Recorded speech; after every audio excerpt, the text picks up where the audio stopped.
Wah, ini ngeri guys. DPR tiba-tiba unjuk gigi, ya, unjuk taring meminta para koruptor dihukum berat. Tidak hanya dirampas asetnya, tapi mohon maaf, sampai dihukum mati. Nah, sementara itu teman-teman, ya, RUU perampasan aset, ya, ini DPR didorong, ya, untuk segera mengesahkan RUU tersebut, tidak hanya menangkap tapi langsung disita aset-asetnya. Ya karena teman-teman, kalau misalnya hal ini tetap saja dibiarkan, para koruptor nggak akan jerak. Mereka cuma dihukum 3 tahun, 2 tahun. Bebas, ya kaya raya kan. Kalau misalnya asetnya disita, wah itu kan seperti sudah jatuh ke timah tangga ya. Mereka capek-capek korupsi, setelah dihukum asetnya seluruhnya malah dimiskinkan. Itu kan bagus sekali untuk kelanjutan penegakan hukum. Nah, hari ini kita bakal melihat teman-teman rapat terbaru di DPR Komisi 3 terkait ya dengan pendapat RDPU tentang perampasan aset terkait tindak pidana. Apakah DPR akan menggolkan RUU tersebut atau ya kembali beralasan? Kita simak deh informasi selengkapnya. Ada pengadilan negeri.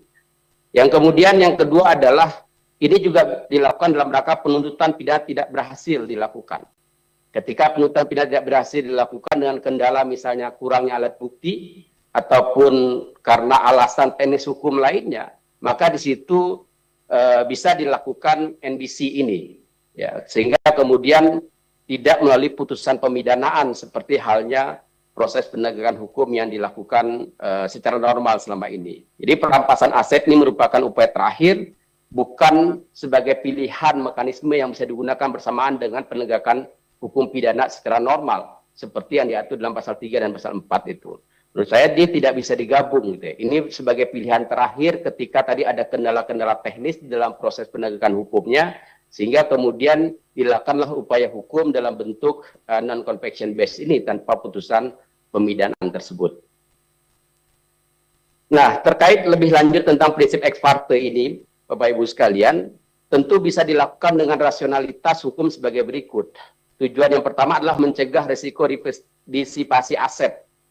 Gitu ya, karena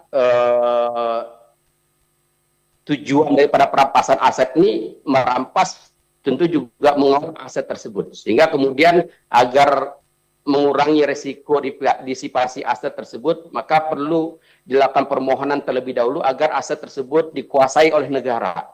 Dirampas terlebih dahulu oleh negara, nanti dikelola oleh badan khusus yang memang diberikan untuk itu, agar kemudian nilai ekonomis daripada barang yang dirampas tersebut tidak berkurang. Yang kedua adalah rasionalisasi, yaitu efektivitas tahap awal penyidikan dan penuntutan.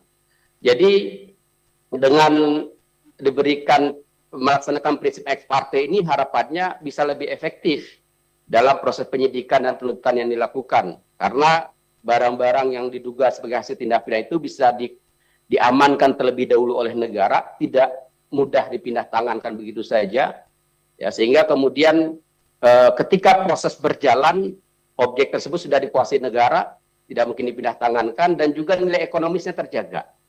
Jadi ex parte ini bukan perampasan yang bersifatnya permanen, tetapi dia bersifat selak atau sementara untuk mengamankan barang bukti dan juga nilai ekonomi daripada barang tersebut. Sehingga kemudian ketika prosesnya sudah berakhir nanti, putusannya sudah ingkrah, nilai ekonomi dari barang yang dirampas tersebut tidak berkurang. Jadi tahapannya tentu tindakan ex parte ini, misalnya kalau terkait dengan rekening bisa dilakukan freezing atau pemblokiran, kemudian mengajukan permohonan tanpa memberitahukan kepada pemiliknya terlebih dahulu, karena secara sepihak, nanti setelah dibekukan atau diblokirkan oleh pengadilan berdasarkan penetapan atau putusan pengadilan, baru diberitahukan secara resmi kepada pemiliknya itu. Dan kemudian nanti pemilik yang merasa keberatan, disitulah dia bisa mengajukan upaya keberatan dan menggunakan haknya untuk membuktikan bahwa aset tersebut diperoleh dari sumber yang bukan dari tindak pidana, seperti itu. Sekali lagi ini prinsip keseimbangan di dalam memberikan ruang kepada mereka yang merasa dirugikan atas tindakan-tindakan perampasan tersebut. Nah, terkait dengan benda atau barang-barang yang dirampas yang diduga sebagai hasil tindak pidana tersebut, maka perlu menunjuk lembaga yang melaksanakan pengelolaan aset tersebut. Sehingga dengan tujuan adalah agar barang yang disita tersebut atau dirampas tetap terjaga nilai ekonomisnya. Jadi dia tidak berkurang, tetap terawat, dan sampai akhirnya nanti dirampas secara resmi oleh negara, itu juga masih mempunyai nilai ekonomis yang sama seperti itu. Kalau perlu bisa meningkat. Sehingga kemudian proses penelusuran, pemblokiran dan atau pembekuan atau ketika gugatan atau proses penelusuran, pemblokiran dan atau pembekuan atau ketika gugatan atau perampasan diajukan ke pengadilan maupun ketika berdasarkan putusan berkekuatan hukum tetap dapat berdasarkan perampasan aset tersebut dinyatakan dirampas oleh negara. Nah, kalau menurut saya pengelolaan aset ini tidak dilakukan oleh Jaksa Agung seperti badan pengelola aset yang ada sekarang ini. Karena itu menurut saya menyebabkan keluar daripada main job daripada tugas utama daripada Jaksa Agung itu sendiri. Karena Jaksa Agung sendiri dengan rubasannya ataupun badan pengelola asetnya sudah diberikan kewenangan sebagai eksekutor untuk mengelola aset-aset tindak pidana umum lainnya yang dirampas, yang akan dirampas dalam putusan pengadilan berdasarkan putusan pengadilan berkekuatan hukum tetap tersebut. Nah, ini menurut saya akan lebih efektif jika dikelola oleh badan dengan pejabat yang berorientasi bisnis untuk mengembangkan aset tersebut. Sehingga dalam skema eksekusi aset perdata, perlu regulasi yang jelas di dalam RUU perampasan aset ini adanya badan atau pejabat yang dapat melakukan kewenangannya secara leluasa untuk mengolah aset tersebut. Sehingga dia tidak mengurangi nilai ekonomis dari pasar aset tersebut, tetap terjaga, apalagi tidak rusak seperti itu. Harapannya dengan badan khusus ini dan kewenangan yang jelas dimiliki oleh badan atau pejabat tersebut, dia bisa mengelola aset yang dirampas secara pasti dan bisa menilai secara ekonomis tidak berkurang. Nah, kemudian juga terkait dengan pengembalian aset sukarela. Ini di dalam RUU memang belum ada, tapi menurut saya dengan rezim pemidanaan yang retributif kemudian beralih kepada utilitarian dari Jeremy Bentham itu, maka menurut saya agar sejalan dengan hukum acara kita dan juga KUHP, perlu juga dipertimbangkan untuk memberikan ruang untuk pengembalian aset secara sukarela daripada pelaku tersebut. Atau yang kita kenal dengan restoratif justice atau plea bargaining atau pengakuan bersalah di dalam hukum acara kita yang sekarang ini. Dengan harapan tentu ketika pengembalian ini dilakukan secara sukarela oleh pelaku, harapannya nanti pelaku itu menyerahkan secara sukarela tanpa ada proses hukum yang dilakukan, dan konsekuensinya adalah ketika pengembalian dilakukan secara sukarela dan pengakuan sejak awal, itu proses penegakan hukumnya dilakukan. Apabila sudah sampai tahap penyidikan, tentu dilakukan SP3 misalnya. Nah, ini menurut saya juga perlu dipertimbangkan agar kemudian di dalam proses pengembalian aset ini bisa dilakukan secara maksimal. Kenapa menurut saya penting diberikan ruang pengembalian aset secara sukarela ini? Karena memang di dalam KUHP kita juga mengatur hal itu, gitu. Apalagi nanti kalau filosofinya adalah pemulihan aset, tentu pemulihan aset itu bukan hanya sekedar memberikan efek jerah terhadap pelaku, tetapi juga yang lebih penting bagaimana hasil tindak pidana itu bisa dirampas oleh negara, kemudian kerugian yang ditimbulkan oleh negara atau masyarakat bisa dipulihkan, terutama kerugian-kerugian yang bersifat ekonomis tersebut. Nah, oleh karena itu, di bagian akhir, saya menyarankan atau memberikan rekomendasi 4 poin. Yang pertama yaitu perlu dilakukan penyamaan persepsi bahwa perampasan aset merupakan mekanisme terakhir ketika proses tindak pidana tidak dapat atau tidak berhasil dilakukan. Ya, jadi ketika tindak pidana proses perampasan aset itu bisa dilakukan secara normal di dalam proses penegakan hukum yang normal dalam hukum acara itu, maka tidak perlu dilakukan perampasan aset karena ini tadi harus dijadikan sebagai mekanisme terakhir. Ketika ada kendala-kendala, pelakunya sudah meninggal atau kekebalan diplomatik ataupun sudah daluarsa atau kurang bukti, disitulah kemudian bisa dilakukan upaya perampasan aset secara sepihak agar kemudian hasil tindak pidana itu bisa dirampas negara dan memulihkan kerugian yang ditimbulkan.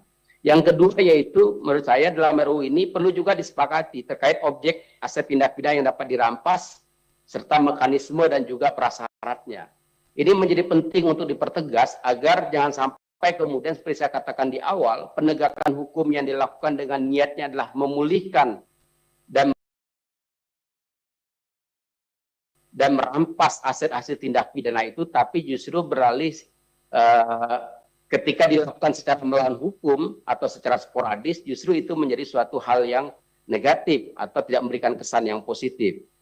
Dengan penegasan pengaturan objek yang dapat dirampas serta mekanisme dan juga prasyaratnya, menurut saya ini menghindari dari tindakan sewenang-wenang dari aparat penegak hukum nanti, agar kemudian penegakan hukum itu tidak dilakukan secara melawan hukum. Karena ketika penegakan hukum dilakukan secara melawan hukum, maka menurut saya tidak ada bedanya dengan pelaku kejahatan itu sendiri ketika melakukan perbuatannya juga berdasarkan merupakan perbuatan yang juga dilakukan secara melawan hukum. Yang ketiga, rekomendasi saya adalah perlu penegasan penerapan prinsip ex parte. Dalam hal ini untuk melumpuhkan daya gerak ekonomi pelaku kejahatan secara instan. Karena dengan gugatan ex parte secara diam-diam tanpa memberitahukan terlebih dahulu kepada pemiliknya, itu akan cepat untuk menguasai barang yang diduga sebagai hasil tindak pidana tersebut. Sehingga kemudian nanti bisa merampas aset ataupun barang yang diduga hasil sebagai tindak pidana, dan karenanya pula prinsip non-conviction base ini dapat diterapkan secara maksimal. Karena memang ketika upaya ex parte ini dilakukan atau prinsip ex parte ini dilakukan dalam upaya permohonan ataupun gugatan kepada pengadilan, dan nanti aset yang diduga sebagai tindak pidana itu di-freeze ataupun diblokir, disitulah kemudian nanti pihak ketiga ataupun pihak-pihak merasa pemiliknya bisa melakukan upaya keberatan ataupun men-challenge penetapan daripada pengadilan tersebut. Dan yang terakhir, poin yang keempat, menurut saya perlu dibentuk badan khusus pengelola aset yang punya kewenangan yang jelas dan diisi oleh entitas multidisiplin. Dalam hal ini bukan hanya diisi oleh jaksa yang notabene adalah latar belakang hukum, tetapi juga diisi oleh pihak-pihak yang memang mengerti tentang pengelolaan aset tersebut. Apakah di situ mereka yang melatar belakang aset manager yang bisa mengelola aset tersebut agar terjaga nilai ekonomisnya dan juga tidak rusak, termasuk juga di situ bisa dimasukkan ada akuntan, ada forensik, pialang saham atau ahli hukum perdata korporasi serta ahli ekonomi. Tentu sekali lagi tujuannya adalah mereka yang ada di badan pengelola aset ataupun badan khusus yang dibentuk ini dengan kewenangan yang jelas pula bisa melakukan tindakan-tindakan yang jelas dan pasti untuk menjamin aset yang dirampas tersebut tetap terjaga nilai ekonomisnya, kemudian tidak rusak sampai nanti dinyatakan oleh pusat pengadilan yang berkekuatan hukum tetap itu dirampas oleh negara. Saya kira demikian yang ingin dapat saya sampaikan. Di akhir saya ingin menyampaikan ucapan daripada Jeremy Bentham sebagai filsuf utilitarianisme yang kenal dengan teori pemidanaan atau hukuman yang efektif gitu ya, memberikan manfaat. Dalam ucapannya dia mengatakan bahwa the value of the punishment must not be least in any case than what is sufficient to outweigh that of the profit of the offense. Yaitu nilai dari hukuman dalam hal apapun tidak boleh lebih kecil daripada apa yang cukup untuk melebihi keuntungan yang diperoleh dari kejahatan tersebut. Saya kira ucapan Jeremy Bentham ini dalam teori tentang hukuman ini relevan dengan prinsip ataupun asas crime does not pay, di mana pelaku kejahatan itu tidak boleh mendapatkan keuntungan atau menikmati daripada hasil kejahatan tersebut. Sehingga negara harus merampas, punya kewajiban merampas itu agar kerugian yang dialami oleh negara ataupun masyarakat dapat terpulihkan melalui perampasan ataupun pemulihan aset tersebut. Terima kasih Bapak Ibu sekalian, saya kembalikan kepada pimpinan sidang. Assalamualaikum warahmatullahi wabarakatuh. Terima kasih Pak Dr. Septa atas paparannya. Ini masih ada satu lagi lewat daring dari mahasiswa atas nama Saudara Ahmad Nafindri, Haji Sukma, yang akan memberikan paparan kepada kita berkaitan dengan perampasan aset ini. Bapak Ibu yang saya hormati, seorang pelaku kejahatan tentunya dapat kehilangan kebebasannya, sementara hasil kejahatannya masih tetap dapat disembunyikan, dialihkan, atau dinikmati melalui nomini, perusahaan, atau pihak lain selama bertahun-tahun. Jadi dalam keadaan ini, pelakunya telah dihukum, tetapi kerugian korban dan masyarakat belum benar-benar dipulihkan. Jadi dari sinilah letak pentingnya undang-undang ini. Ketika hasil kejahatan tetap tersedia, sebagian makna dari penegakan hukum itu ikut hilang. Jadi pemulihan aset yang terutama itu harus memberi manfaat yang nyata kepada korban dan masyarakat, dan karena kewenangannya yang cukup besar, undang-undang ini tentunya memerlukan batas yang jelas serta pengawasan pengadilan yang kuat. Untuk itu izinkan saya memperkenalkan diri. Saya Nafindri Aji. Saya merupakan peneliti doktoral dari Institute of Criminology di University of Cambridge, sekaligus advokat yang berkualifikasi di Indonesia. Fokus pekerjaan dan penelitian saya mencakup reformasi peradilan pidana, anti korupsi, kejahatan keuangan, dan tata kelola lingkungan. Dalam perjalanan profesional saya pernah bekerja di Stolen Asset Recovery Initiative atau START di World Bank, Washington DC, kantor hukum internasional di DLA Piper di London Office, serta Financial Conduct Authority di Inggris. Saat ini saya juga berkontribusi sebagai konsultan hukum untuk OECD dalam mendukung proses akses di Indonesia. Dan saat ini kebetulan selama musim panas ini saya berada di Washington DC dan bekerja bersama di Legal Department di International Monetary Fund, khususnya di bidang governance and anti-corruption. Sejak tahun 2018, saya sudah menyampaikan pandangan mengenai pentingnya reformasi perampasan dan pemulihan aset melalui sejumlah tulisan di media, terutama media nasional dan media internasional termasuk Jakarta Post, Asia Times, dan International Policy Digest. Sebelumnya saya juga turut memberikan masukan dalam pembahasan RUU KUHP tahun lalu, dan hari ini saya melanjutkan komitmen saya untuk melanjutkan komitmen tersebut melalui kajian terhadap Undang-Undang Perampasan Aset.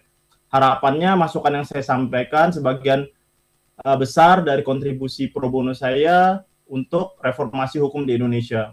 Dan seluruh pandangan yang saya sampaikan merupakan pandangan pribadi sebagai peneliti ahli dan tidak mewakili institusi manapun. Selain itu juga saya menghimpun masukan dari beberapa rekan-rekan saya, dari akademisi, praktisi yang juga bertindak sebagai kontributor untuk pemaparan RDPU ini.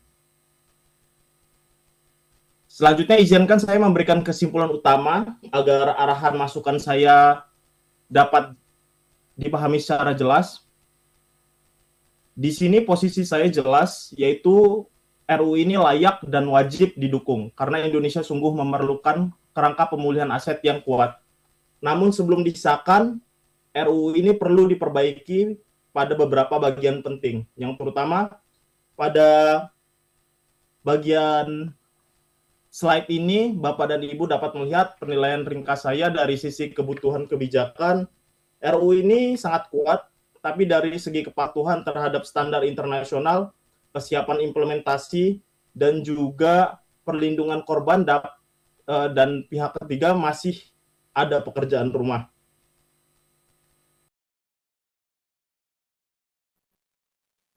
Ya guys, sudah kita simak ya jalannya rapat DPR terkait, wah ini permintaan anggota DPR yang begitu luar biasa teman-teman, yang meminta agar para koruptor itu tidak hanya dihukum tapi sampai dihukum mati teman-teman. Ya sebenarnya kalau misalnya hukuman mati ataupun tidak, ya kita kembalikan lagi, yang penting asetnya dirampas teman-teman. Ya enggak? Kalau asetnya semua dirampas dulu, dimiskinkan, terus dieksekusi, ya oke-oke saja. Kalau misalnya memang ya korupsinya itu sudah sangat besar ya. Tapi yang jelas teman-teman, RUU perampasan aset dulu nih DPR ya. disahkan, baru kita ngomongin RUU yang lain. Jangan loncat-loncat, yang ini belum selesai, langsung yang ini juga. Tapi ya kita apresiasi saja ini anggota DPR kita yang tiba-tiba berani teman-teman unjuk gigi untuk menegakkan keadilan, menghukum para koruptor. Kita apresiasi lah apapun hal positif yang dilakukan oleh para anggota dewan kita di Senayan. Nah, itu teman-teman, gimana menurut kalian punya pendapat lain? Coba tulis pendapat kalian di kolom komentar ya, teman-teman. Mungkin itu informasinya, kita bakal lanjut di video selanjutnya. Jangan lewatkan update terbaru lainnya di Kajian Online dengan subscribe dan nyalakan lonceng notifikasinya. Terima kasih. Assalamualaikum warahmatullahi wabarakatuh.